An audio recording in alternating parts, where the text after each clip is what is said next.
Hey y'all. If you're old enough, you might remember the arcade game Moon Patrol, released in 1982. I sure do. From the parallax scrolling backgrounds to the varied enemies and terrains, the multi-directional firing mechanic to the funky theme tune, and even the individual wheel animations on your moon buggy, this machine was one of my arcade favorites as a kid back in the 80s.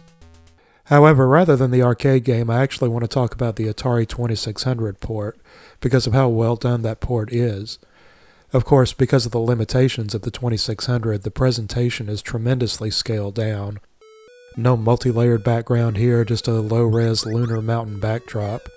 And I love your buggy's square wheels and how it seems to crab walk rather than roll. Likewise, the gameplay is simplified to accommodate the 2600's single-button controller configuration. Yeah, pushing up to jump isn't the most intuitive thing in the world, but you get used to it. Despite all that, they were somehow able to preserve the strategic elements of the gameplay and the enemy types.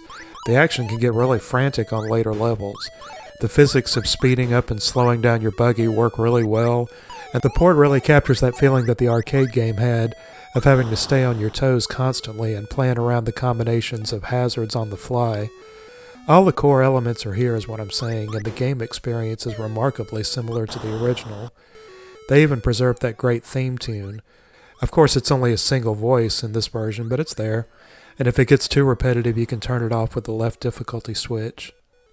Anyway, since the 2600 has such a bad rap for its arcade ports, and that rap is pretty justifiable in a lot of cases, I do want to point out the occasions like this one when the console really does it right. Incidentally, in case anyone's wondering, I don't claim to be brilliant at this game, I just really like it. So, anyway, see you next time.